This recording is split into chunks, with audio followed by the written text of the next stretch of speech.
Okay, good morning students. Today we'll start with the next chapter, that is aggregate demand and its component. अब आप देखें तो ये word हमने पहले भी सुना है, that is demand. डिमांड का मतलब क्या बताया था, अगर याद हो तो willingness to buy, मतलब मैं खरीदना चाहती हूँ. और एग्रीगेट का मतलब होता है टोटल. मैक्रो इकोनॉमिक्स हम माइक्रो नहीं पढ़ रहे हैं, हम मैक्रो पढ़ रहे हैं. तो मैक्रो मैंने पहले ही बोला था, हम सबको लेकर चलेंगे, हम टोटल की बात करते हैं, ओवरऑल की.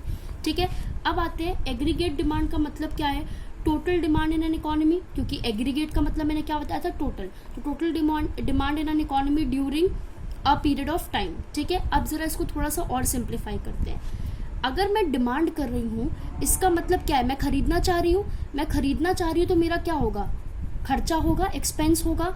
तो क्या मैं इसको ऐसे कह सकती हूँ, sum total of expenditure that the people plan to incur on the purchase of goods and services. मतलब कि जितना भी टोटल एक्सपेंडिचर, ठीक है, लोगों का टोटल एक्सपेंडिचर, जितना लोग प्लान करते हैं गुड्स और सर्विसेज को खरीदने के लिए, वही हुआ. प्लान कर रहे हैं मतलब विलिंगनेस हो रही है. विलिंगनेस मतलब खरीदना चाह रहे हैं, तभी तो प्लानिंग हो रही है, वही मतलब हुआ. तो प्लान कर रहे हैं मतलब वो खर्चा करेंगे, तो उसी का हमने सम टोटल लिख लिया. ठीक है, समझ आई ये बात.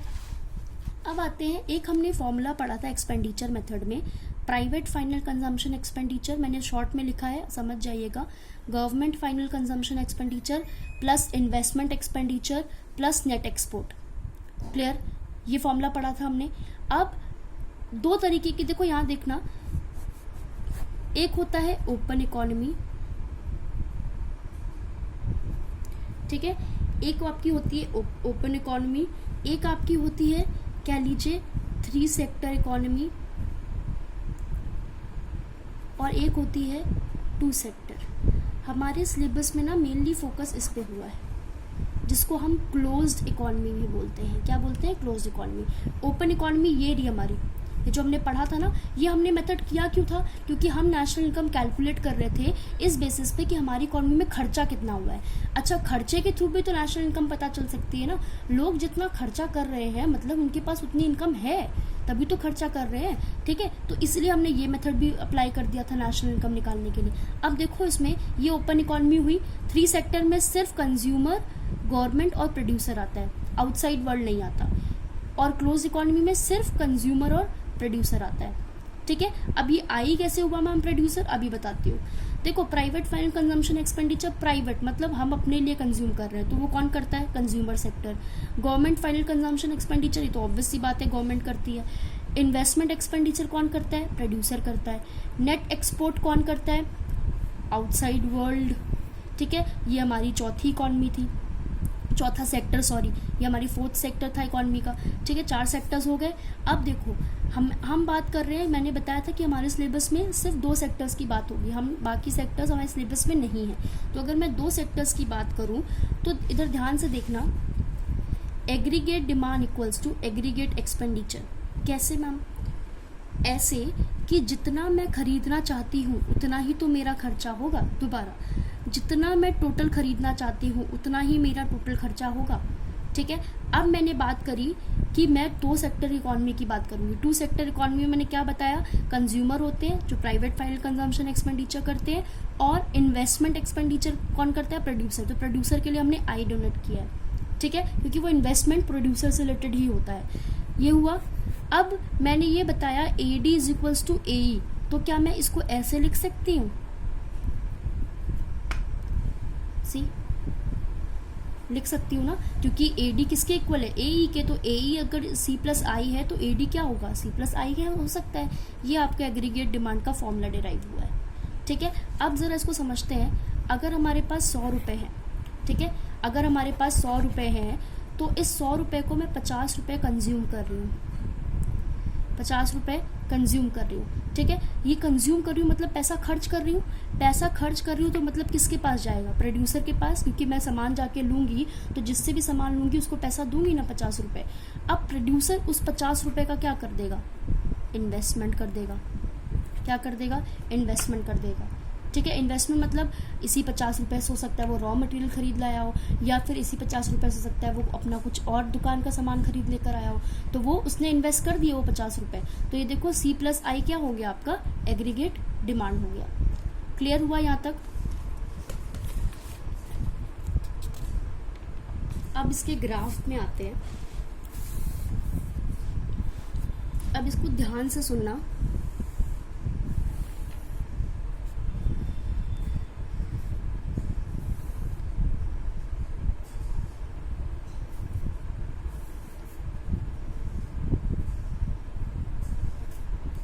अच्छा मैम, ये वाई आपने ज़ीरो से क्यों शुरू किया? इनकम हमेशा हमारी ज़ीरो से शुरू होती है, इसके बारे में भी हम पढ़ेंगे अभी, ठीक है। इनकम ज़ीरो से शुरू होती है, कैसे? आप सबकी इनकम भी तो ज़ीरो है, कंज्यूम नहीं कर रहे हो क्या? कर रहे हो ना कंजम्पशन। ऐसे बहुत लोग हैं, स्टूडेंट हो गए, बहुत लोग हो गए जिनकी इनकम ज़ीरो है, तो वो कंजम्पशन तो हो रही है ना, तो इनकम तो ज़ीरो से स्टार्ट होगी, ठीक है। कंजम्पशन हो रही है, ठीक है। अब ये इनकम ज़ीरो से स्टार्ट हुई, एग्रीगेट डिमांड का कब ये हुआ? अच्छा, अब एक और इसमें ऐड किया मैंने, y is equals to A S, मतलब मैम ये एग्रीगेट सप्लाई का भी कर्व है, कैसे? अब इसको ध्यान से सुनना, ध्यान से, बहुत ट्रिकी है थोड़ा सा। अगर आपके टू सेक्टर, हमारे एक मॉडल पढ़ा था हमने, हाउस होल्ड और प्रोड्यूसर,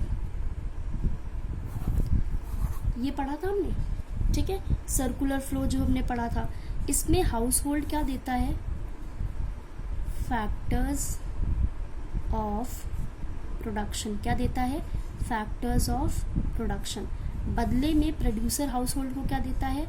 फैक्टर इनकम। क्या देता है? Factor income.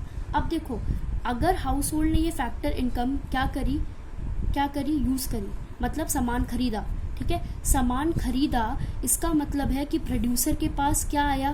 प्रोड्यूसर के पास डिमांड आई, डिमांड बढ़ गई मार्केट में, डिमांड बढ़ गई मार्केट में, दैट मीन्स कि प्रोड्यूसर को सप्लाई भी क्या करनी पड़ेगी? बढ़ानी पड़ेगी।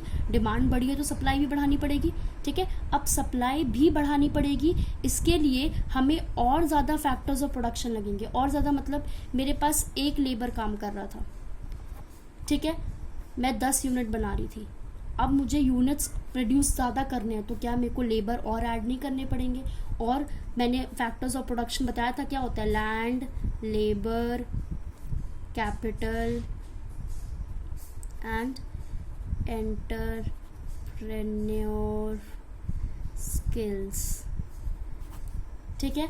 ये 4 फैक्टर्स ऑफ प्रोडक्शन होते हैं, ये बताया था मैंने, जो हाउस होल्ड के पास होते हैं। जैसे मैं भी तो लेबर हूँ ना, मैं जाके काम कर रही हूँ। अब मान लो सेक्शंस बढ़ गए हमारे स्कूल में, छोटा सा एग्जांपल लेते हैं जो आप सब देखते हैं, सेक्शंस बढ़ गए, टीचर्स की जरूरत पड़ती है, तो और टीचर आएंगे, ठीक है, और टीचर आएंगे, ये स्कूल है हमारा, ठीक है, और टीचर आएंगे, तो मतलब प्रोड्यूसर को क्या करनी पड़ रही है? सप्लाई बढ़ानी पड़ रही है। क्यों? क्योंकि डिमांड भी बढ़ रही है, और डिमांड बढ़ रही है, सप्लाई बढ़ानी पड़ रही है, तो और लोग आ रहे हैं, और फैक्टर्स ऑफ प्रोडक्शन की ज़रूरत है, और फैक्टर्स ऑफ प्रोडक्शन की ज़रूरत है, मतलब इकोनॉमी में जो इनकम है वो बढ़ जाएगी, इकोनॉमी में इनकम बढ़ जाएगी। अच्छा, टोटल इनकम को हम वाई से डोनेट करते हैं, ये याद रखना।